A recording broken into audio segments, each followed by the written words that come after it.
Assalamualaikum warahmatullahi wabarakatuh. Hai sobat horor, kali ini aku bakal lanjutin cerita dari Balak Arsa yang berjudul Haru Mahameru. Gak usah basa-basi lagi, langsung aja kita mulai. Gelap, gelap, gelap yang aku rasakan. Dan mulai terlihat perapian kami di depan kami bertiga. Suno menggigil entah karena takut, dingin atau lapar. Yang aku tahu Suno pun ikut merasakan masuk ke alam goib alas bong tersebut. Kita ini sebenarnya kenapa sih, Le? Aku sudah tidak kuat ini. Aku ingin pulang, Le. Tangis Suno kepadaku. Apa kamu tadi ikut masuk, No? Apa kamu tadi juga melihat wayang orang juga? Tanyaku yang dibalas anggukan dari Suno. Kamu semua sudah aman, anak ganteng. Aku cuma menjaga dirimu dari setan hutan bong. Kamu tidak usah khawatir. Temanmu ini cuma aku jadikan mediaku agar bangsa setan lelembut tidak mengendus dan tidak tahu kalau aku yang menjaga kalian semua. Ucapan Hendro yang disertai suara eraman seperti buto atau raksasa. Kenapa dan mengapa? Itu yang aku inginkan jawabannya. Tapi aku tidak berani menanyakannya. Bahkan menatap mata Hendro pun aku terlalu takut. Malam kedua pun kami lalui dengan banyak kengerian. Kembali riuh kicau burung mulai kami dengar. Keluruk ayam hutan pun saling bersahutan. Pagi datang kami pun senang. Perjalanan ini sudah sangat melelahkan bagi tubuh maupun psikis kami. Hanya keinginan pulang dan bertemu keluargalah yang membuat kami terus dan terus mencari jalan keluar ke perkampungan. Setelah membongkar tenda dan mematikan perapian, kami melanjutkan pulang yang entah benar apa salah jalan yang kami ambil itu. Jantit, kamu apakan ini aku? Kok kamu ikat tali tambang? Kalimat itu keluar dari mulut Hendro yang seperti biasanya. Kami pun langsung memandangi dia. Apakah masih kesambet? Apa sudah normal? Lah, kenapa kamu melototin aku? Apa aku maling, Cuk? Marah si Hendro. Seketika aku memeluknya. Aku yakin Hendro temanku sadar sekarang. Bola matanya yang hitam sudah tampak normal dan nada bicaranya memang ciri khasnya sudah kembali normal, walau itu tidak normal bagi orang normal. Sebab Hendro suka sekali misuh atau mengeluarkan kata-kata kotor kalau sedang marah atau jengkel. Suno pun memeluk Hendro sembari menangis terseduh-seduh. Hendro sangat kebingungan. Dia tidak mengerti kenapa aku dan Suno memeluknya serasa menangis merengek seperti belia baru ketemu ibunya. Kami ceritakan bahwa sudah 2 malam ini dia kesambet dan kami bertiga masuk ke dunia goib kepada Hendro. Hendro yang awalnya marah-marah risih karena dipeluk kami, akhirnya malah memeluk kami karena ketakutan mendengar cerita kami. Jantit, untung aku tidak dibawa, Cuk. Lah aku tidak merasakan apa-apa itu.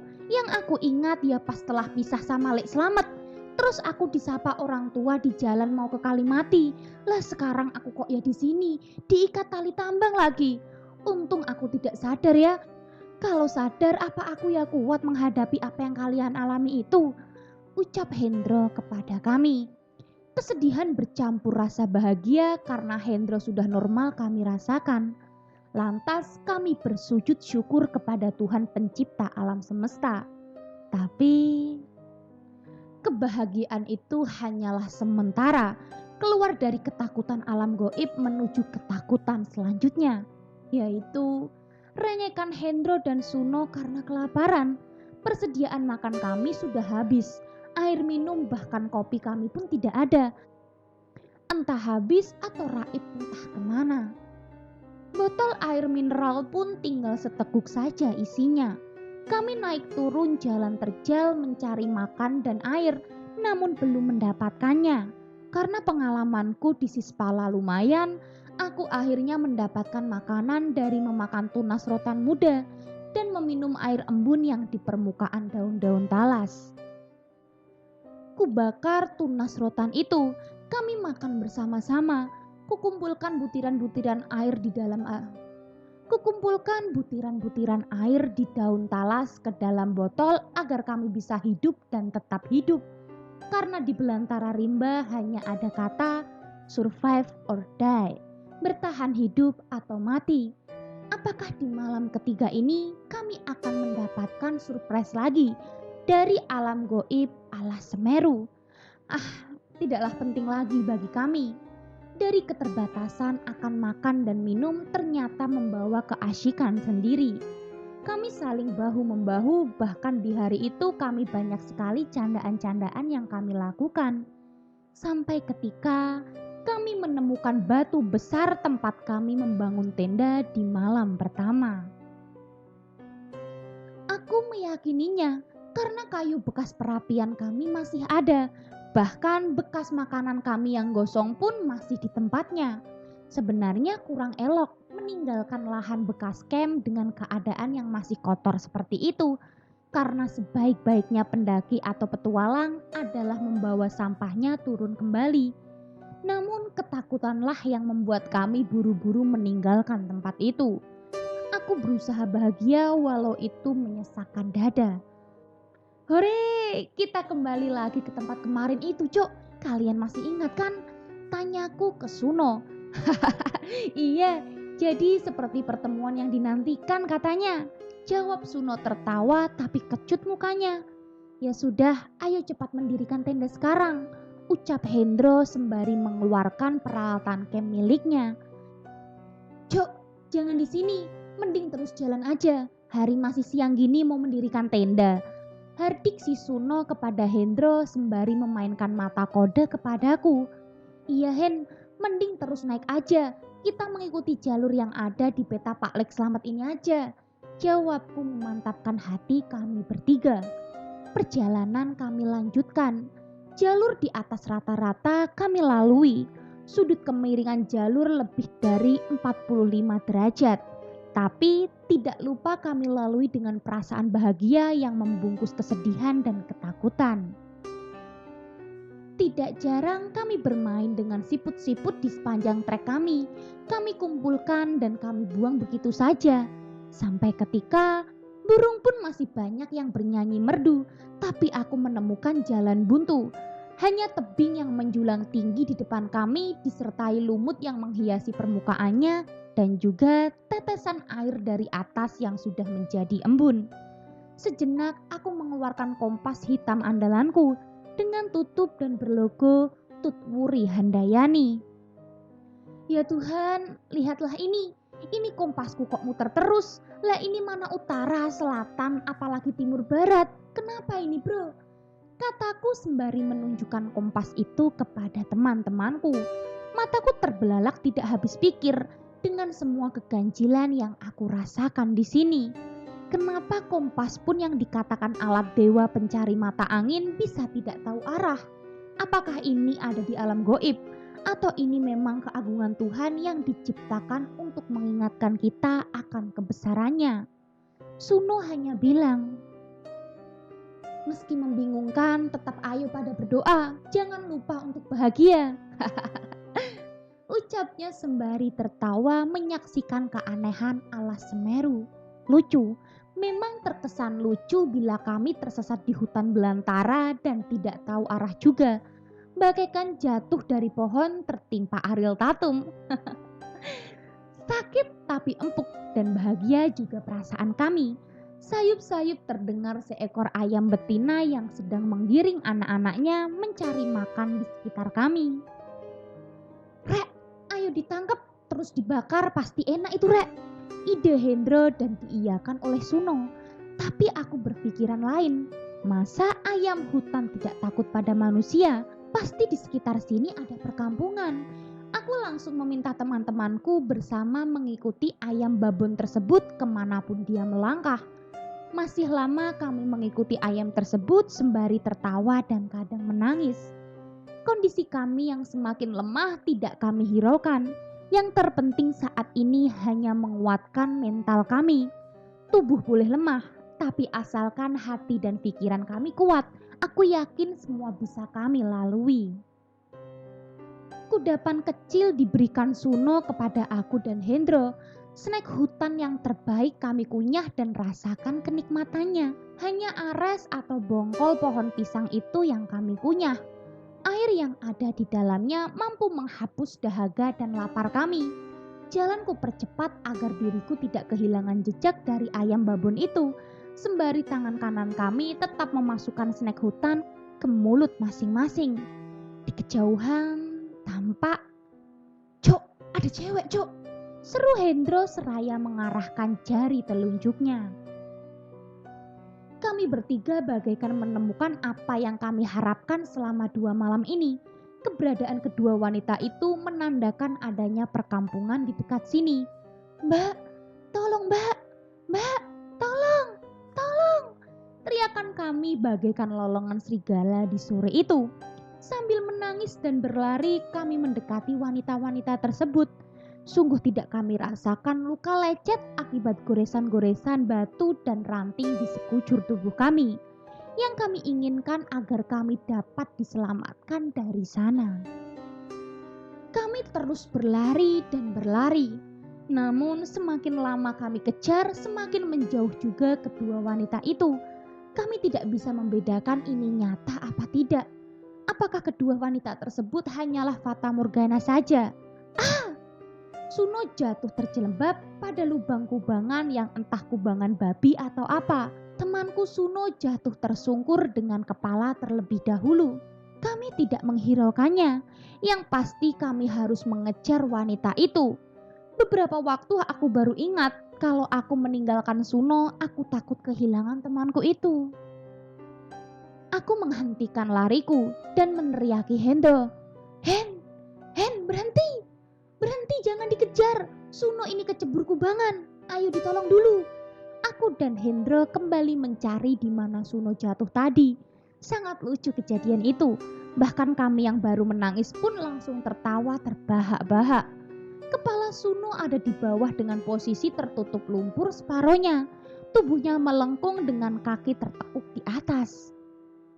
"Bro, kamu itu mau akrobat ya bro? Apa mau lompat indah?" ucap Hendro sembari memegangi perutnya sambil tertawa. "Duh, kami tidak tahu. Ternyata Suno pingsan." "Bentar Hen, ini anak kok diem aja. Jangan-jangan pingsan," ucapku sembari berusaha menarik Suno ke atas. Benar saja, Suno sudah tidak sadarkan diri karena mungkin terlalu capek kelelahan atau memang benturan di kepalanya. Kukumpulkan seluruh kekuatanku yang tersisa. Kubopong Suno keluar dari kubangan yang hanya sedalam semeter itu. Ku bersihkan wajah dan rambutnya dari lumpur yang mencekik tenggorokan baunya. Sembari menggoyang-goyangkan tubuhnya, aku panggil-panggil namanya agar siuman dari pingsannya. Petang berganti malam. Kicauan burung kadarsih sudah hilang. Jangkrik mengerikkan sayapnya saling bersaut-sautan. Gelap menyelimuti kami di luasnya hutan belantara Semeru ini. Lagi dan lagi bertemu malam yang sangat kami khawatirkan. Kami bergegas membuat perapian dari ranting-ranting yang kami kumpulkan. Ranting yang berserakan di samping kiri dan kanan kami. Api mulai menyala dan menghangatkan tubuh kami. Tenda mau tidak mau kudirikan dengan rasa malasku. Suno masih belum sadar juga dari tidurnya. Ku coba membakar tunas rotan muda di sebelah kami agar kami bisa merasa kenyang. "Suno sudah bangun itu Cok, cepat beri dia minum," kata Hendro kepadaku. "No, Suno, kamu tidak apa-apa kan? Pusing tidak kepalamu?" tanyaku sambil menyodorkan botol air mineral yang airnya aku ambil dari tetesan daun talas. "Sudah tidak apa-apa Leh, cuma yang sakit atau tergilir saja mungkin," kata Suno sembari minum dan sesekali memegang tengkuk kepalanya. Kurebahkan tubuh lelahku dengan berbantalkan tas dan beralaskan tanah. Lelah tubuh ini membujukku hingga terlelap mataku. Nikmat ternyata tidur dimanapun bila badan sudah lelah. Hangat perapian kami menyelimuti sebagian kecil rimba yang esa. Tak terasa lama juga aku tertidur waktu itu. Sampai terasa ada yang menggoyang-goyangkan tubuhku dan membuatku terbangun. "Shh, jangan rame-rame Le. Itu ada Mbah He. ikut menghangatkan badannya di sebelah sana, kata Suno kepadaku. Ternyata Suno dan Hendro sudah terjaga dari tidurnya dari tadi. Di seberang perapian kulihat ada harimau Jawa memunggungi perapian kami. Harimau yang katanya sudah punah itu ada tepat di samping perapian kami. Apakah benar harimau itu punah? Nyatanya kami di kala itu masih nampak terlihat di mata kami dengkuran keras tapi lambat. Sesekali kepala dan ekornya dikibaskan. Sesekali harimau itu memandang kami. Sudahlah, kalau belum waktunya dimakan macan, tidak mungkin dimakan kita di sini. Bahe, saya minta izin tidur di sini ya, ucapku sambil mengucapkan kata permisi kepada si Raja Rimba. Entah dimengerti atau tidak, yang pasti waktu itu kami tidur bersamaan di dekat perapian yang hanya berjarak kurang dari 10 meteran. Sempat takut, tapi apalah daya bagi kami. Berlari pun pasti kami dapat ditangkapnya.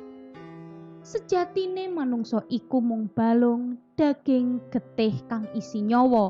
Mula dene menungsa sejatine tumandang becik lan ngadohi dosa. Sejatinya manusia itu cuma tulang, daging, darah yang diisi nyawa.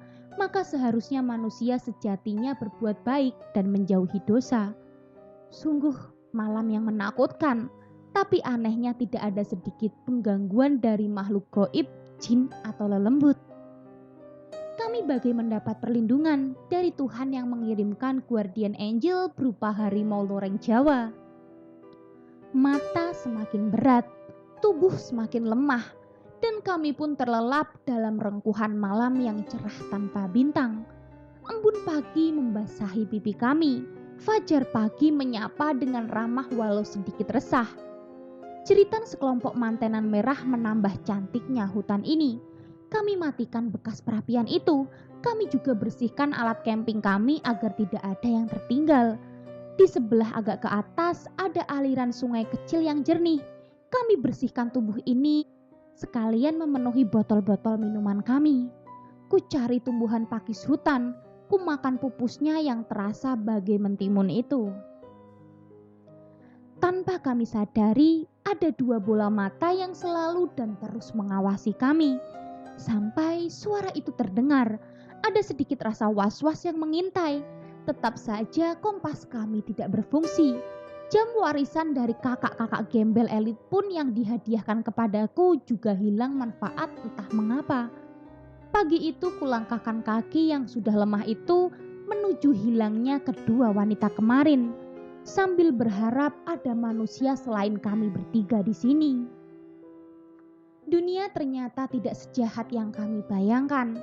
Langkah kecil tiga pemuda tanggung meski tak setegar langkah pejuang kemerdekaan. Bayangan akan kehidupan kami cari dan terus mencari. Kami dikejutkan sebuah suara dengan sorotan mata. Mata itu mata yang entah dari mana. Kalian semua ini siapa dan mau mencari apa? Pertanyaan seorang lelaki tua dengan mata tegasnya menatap kami. Lelaki dengan ikat kepala hitam di kepalanya. Lelaki dengan jari sewek di pinggangnya. Lelaki dengan membawa tombak panjang di tangan kanannya. Serta lelaki yang tanpa alas kaki di hutan belantara ini. Raut wajah tuanya tidak menutupi sangar darinya. Tubuh ringkihnya tetap saja membuat badan kami bergetaran tak berdaya. Aku takut sejadi-jadinya. Setan, demit, bahkan banaspati pun tidak kuhiraukan. Tapi kedatangan lelaki tua itu membuat kolbu ini merengek dalam ketakutan. Kali ini aku pasti mati. Perasaan itu yang aku rasakan. Apakah ini akhir dari hidupku? Apakah aku harus mati di tangan penduduk Semeru? Saya dari bawah, Mbah. Saya orang dari X. Ucap Suno tak kalah terkejutnya ketika melihat kedatangan lelaki itu. Dan dengan langkah pasti namun waspada, lelaki itu mendekati kami dan mengelilingi kami bertiga. Lelaki itu mengelilingi kami sekian lama dan beliau tersenyum kepada kami. Senyum yang indah, senyum yang mengisyaratkan kesejukan. Senyum yang menawarkan kebahagiaan pada kami. Bingung, satu kata itu yang terpatri di kepalaku. Kenapa lelaki tua itu tersenyum kepada kami, padahal kami sangat ketakutan akan kehadirannya? Apakah aku harus diam atau aku harus lari? Lelaki tua itu berkata, "Saya orang sini, mari mampir di gubuk saya."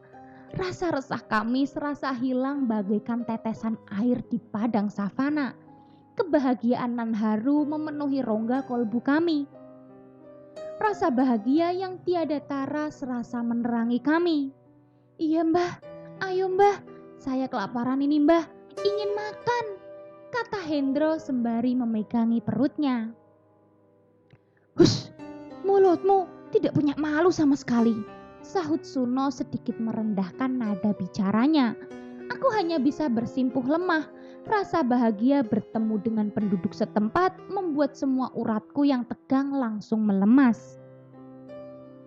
Tidak kurasakan tetesan air mata tiba-tiba membasahi pipi. Aku menangis bahagia. "Ayo pada ikut aku, keburu gelap, jangan sampai diterkam bahe," tutur lelaki tua penduduk Semeru itu. Kami ikuti lelaki itu dengan penuh semangat. Jalan yang berliku-liku kami lewati. Kali selebar jalan pedesaan kami seberangi. Tidak jarang kami melewati celah-celah batu besar sampai kami sampailah pada perkampungan. Bingung juga kami bertiga, kenapa kampungnya serasa kembali ke masa lampau. Semua bangunan rumah sederhana mereka hanya seperti gubuk bertingkap. Hanya pepunden atau bangunan tengahnya lah yang terbuat dari batu kali. Unik memang, sangat unik bahkan. Perkampungan itu terdiri dari beberapa gubuk yang berjajar sisi kanan dan kirinya, saling berhadap-hadapan. Di tengah ujung ada bangunan pepunden atau tempat sembahyang yang sedikit besar. Kami bertiga mengikuti lelaki itu sambil berbincang-bincang. "Namaku Buyut le, aku ini sesepuh Alas Ek. Kamu semua tidak usah takut sama aku dan saudaraku," ucap Mbah Buyut serasa tahu ketakutan kami. Setiap mata penduduk desa menatap aneh kepada kami, walaupun terkadang senyum mereka berikan sambil menundukkan kepalanya. Sesampai di rumah Mbah Buyut, kami dipersilahkan untuk istirahat. Rumah itu terbuat dari kayu yang ditali dengan rotan setiap penyangganya. Atapnya dari welit yang disusun rapi nan tebal dan sedikit ijuk aren. Rumah Mbah Buyut bertingkat. Antara alas lantai dan tanah berjarak tidak lebih dari semeteran. Lantai dan dindingnya terbuat dari anyaman bambu yang sudah menghitam karena termakan usia. Hanya bagian yang tertentu dihiasi dengan kloso penjalin atau anyaman rotan. "Mayang, Sinta, kemarin duk. Apa anak-anak ini yang kalian jumpai di bawah sana?" panggil Mbah Buyut kepada orang di bagian dalam rumah itu. Dua gadis cantik keluar dari dalam rumah mereka sambil membawa kendi air minum. Mereka keluar dan menjawab, "Iya mbah, ketiga pemuda ini yang kami temui di hutan bawah sana. Kami bertemu ketika mencari kayu dan ubi." Mbah Buyut tersenyum. "Mereka berdua adalah cucu mbah, namanya Mayang dan Sinta. Mereka yang menceritakan kalau ada beberapa orang tersesat di Alas X. Biasanya saya hanya mengarahkan saja kalau ada orang luar yang tersesat di Alas Ek. Tapi aku kasihan melihat kondisi kalian bertiga. Makanya aku membawa kalian kemari," kata Mbah Buyut kepada kami. Aku pun mengangguk serasa mengambil kendi yang terbuat dari tanah liat atau gerabah, serta gelas berbahan bambu itu. Aku dan kedua temanku melangkah menuju sungai untuk mandi. Dingin menyegarkan air itu membasuh tubuh kami. Ada juga beberapa penduduk juga melakukan aktivitas di sungai itu. "Bro, ini paling yang dinamakan surga di atas awan ya," kata Hendro sambil menggosok lengannya dengan batu. Setelah selesai mandi dan berbesih badan, kami pun kembali ke gubuk Mbah Buyut. Sangat indah memang waktu itu penataran dari rumah-rumah penduduk desa di sana. Dari satu rumah ke rumah satunya berjajar rapi, tampak serupa, tidak ada sedikit pun rumput di jalan kampung itu. Bersih, asri, dan indah di sana. Sinar merah senja menambah kemewahan dari perkampungan di atas awan ini. Permisi Mbah, sudah mandi semua ini. Kapan makannya Mbah? Hehehe. Lagi-lagi Hendro membuat aku dan Suno malu. Mulutmu Hen, umpatku dan Suno hampir bersamaan. Sudah, tidak apa-apa, sini makan bareng Mbah, sahut Mbah Buyut sambil tersenyum kepadaku. Makanan yang sederhana tapi sangat lezat, ada ubi suwek, sayur daging dan sambal di atas cobek tanah. Setelah makan dengan lahapnya, kami pun selesai dan bercengkrama di teras depan dengan Mbah Buyut. Sebenarnya kalian ini mau kemana? Kok bisa kesasar di alas ek? Terus berapa hari di dalam alas? Tanya Mbah kepada kami. Kita bertiga ini mau ke Semeru Mbah, tapi kesasar, tidak tahu jalan. Sudah 3 hari kita di alas Mbah, jawabku. Saya tahu nak, tapi mau apa kalian semua di hutan? Kata Mbah sambil berwajah agak bingung. Saya rekreasi Mbah, jawab Hendra. Rekreasi itu apa? Apa sama seperti bertapa begitu le? Tanya Mbah semakin bingung. Rekreasi itu berpetualang Mbah, ingin tahu ciptaan Tuhan, jawabku berusaha memberikan pemahaman. Saya dan teman ini berjalan dari desa Tawon Songo Mbah, ingin menuju puncak Semeru, tambahku. Tertawalah Mbah Buyut. Kalian ini kurang kerjaan. Kalau ke Semeru bukan lewat sini yang saya tahu. Ketemunya cuma pagar batu hutannya Semeru kalau lewat sini, kata Mbah Buyut. Kamu bisa ke kawah Semeru lewat Ranu Kuning le. Itu tepatnya di sebelah antara hutan barat Semeru, Mbah Buyut menjelaskan. Kalian semua nanti aku kasih tahu arahnya dan jalurnya, tambah Mbah Buyut. Perjalanan masih panjang melintang bagi kami. Kami putuskan untuk sementara di desa ini yang kami sebut dengan desa di atas awan. Gimana Sobat Horor? Penasaran kan dengan petualangan Hendro, Purnomo dan Suno di hutan X? Apakah mereka berhasil ke puncak Semeru ataukah malah mereka akan selamanya tersesat di alas X? Kalau gitu tunggu kelanjutan ceritanya dan jangan lupa nyalakan lonceng notifikasinya. Bye.